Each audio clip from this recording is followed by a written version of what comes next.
as the U.S. Army went through their XM-17 modular handgun trials to replace the very aging Beretta 92, there was a lot of submissions, and the Glock 19X was one of them.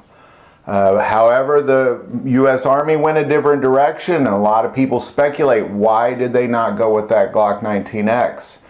So we're going to take a look at exactly why, because everything we've heard is speculation, but the Army will say, here is why we did not go with the 19X, and it's really kind of obvious. This XM-17 modular handgun system competition that the U.S. Army announced way back in 2011 was originally almost canceled. A lot of U.S. Army officials said that they should just stick with the Beretta, and Beretta even upgraded their Beretta 92 model to accommodate what it was the U.S. Army was looking for. But ultimately what they were looking for, and why they went forward and away from that 92, was a more effective, accurate, and reliable handgun than the M9. Now, what these trials required was 90% hit rate at a 4-inch circle out to 50 meters, better ergonomics, better recoil for follow-up shots, an accessory rail, ambidextrous controls, be able to fire significantly higher pressured rounds than the Beretta 92, and be able to go 10,000 rounds in between failures. But the reason a lot of people think they did not go with the Glock 19X is because they also required a thumb safety. Now, as you know, they did go with the SIG P320, and it did come with a thumb safety for the U.S. military, but it does not come with a thumb safety for civilians. But Glock did put a thumb safety on the 19X. There is a Glock thumb safety out there that they put on a few models, specifically for military and police trials around the world. But they did put a thumb safety on the Glock. Now, I'm going to add here, and this is an important note when we talk about why, it had to do with the cost, but it's not all about the cost. But this thumb safety did add an additional $150 to the cost of this 19X. Now let's come back to that, because that wasn't the only reason. There's a lot of other reasons. What the U.S. military was looking for was to purchase 250 to 550,000 handguns. And ultimately, once all these trials were done under the requirements section, Sig Sauer, it was checked good. Glock, it was checked acceptable. Well, why was that? Well, the big reason they didn't go with the Glock 19X really revolves around that it's not a modular handgun system. I mean, it's a modular handgun trial, and Glock just simply didn't submit a modular handgun. Now, what they were looking for was a modular system that would allow one gun to go between full size, mid-size, compact, that kind of thing. And Glock just simply didn't offer that in the 19X. What Sig Sauer does is they have that removable trigger package. The trigger package is the gun. So really you only got to buy one gun and you could put it in different systems. What Glock came to the table with was this 19X, showing that you can go between a 17 and a 19 and back and forth. You could put a 17 slide on a 19 grip or a 19 slide on a 17 grip, and you could even incorporate the Glock 26 into some of the 19 models if you're looking for a compact. Now, herein lies the problem. It was almost as if Glock didn't listen to the instructions, because what they showed in the 19X was that you need 3 guns to achieve what you can achieve with one gun in the SIG P320 with additional parts purchase. So the P320 was going to be selling to the U.S. Army at around $500. Modular components go for around $300, max out at about $300. So you can get a gun for $500 and 2 modular packages for $3 each, and you got 3 guns for $1,100. And really you got more than that, because you can trade out parts and make a long slide with a short grip or a big grip with a short slide. So they show that you could achieve 3 guns with buying one gun for $1,100, whereas in Glock, because of that trigger safety, was going for about $600 for the U.S. Army, and you had to buy 3 guns. So you're looking at $1,800 per soldier. Now, because that's what they're looking at. With SIG, they're looking at $1,100 per soldier. With Glock, they were looking at $1,800 per soldier, and that's a very, very significant piece. It's kind of like Glock pulled together a system in the 19X that they thought would satisfy the military trials, but in the end, it was that requirements over the general list of requirements, not the performance, but the list of requirements. SIG was good.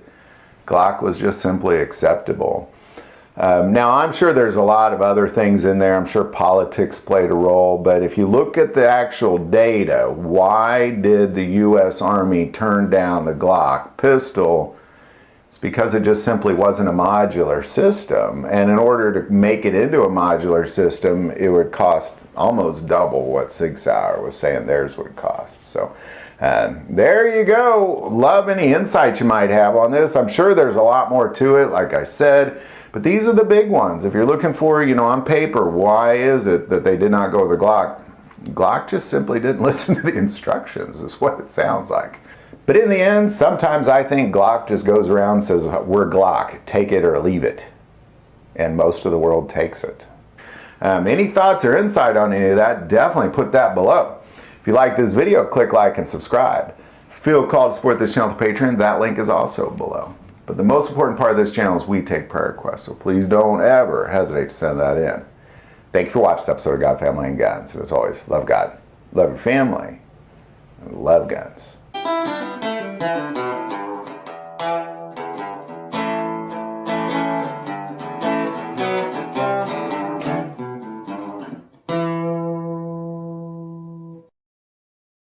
As many of you may or may not know, about a year ago I was dealing with a very serious heart condition. And through some procedures and a dramatic change in my lifestyle, I've found my way to a whole different level of health.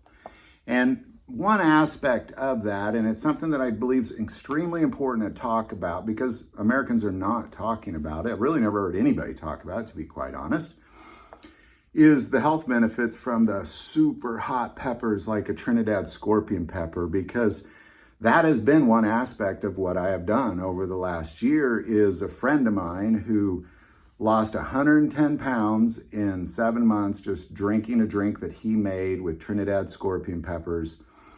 I've been doing that as well. I saw how it changed him. I wanted in on that. And what it has done is it's been one aspect of it. Of course, diet, exercise, that sort of thing is very important as well.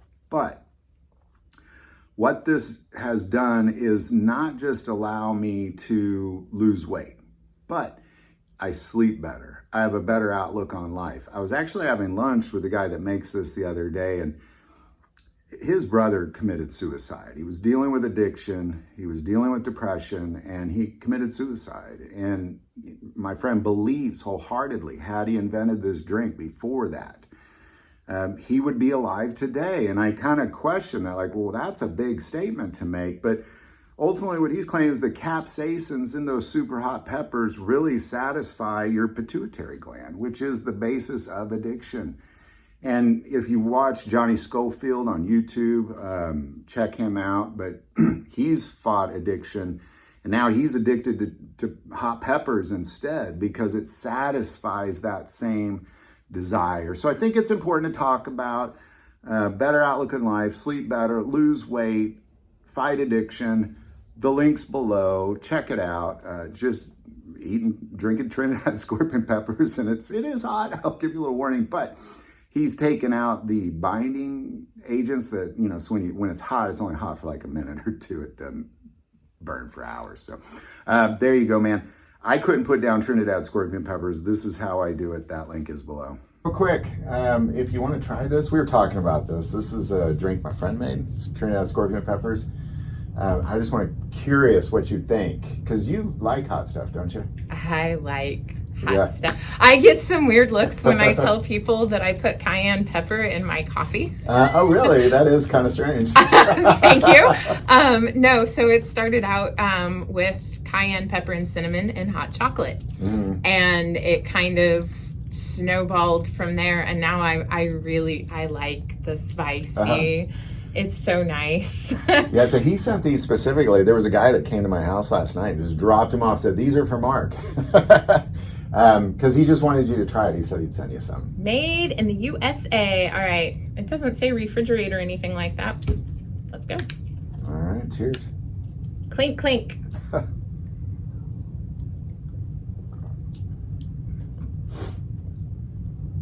I like that he actually puts a warning on here. Do not consume if you're sensitive to spicy foods, allergic to peppers or capsaicin, or are pregnant or have medical conditions. Please seek medical assistance should you experience difficulty breathing, fainting, or extended nausea. Uh-oh. I like this. It's pretty good. I like it too. I couldn't eat a Trinidad scorpion pepper, so I think this is a reasonable alternative. I don't do like... I don't do this. I won't eat the peppers like directly. If when they're cooked in something. Yeah.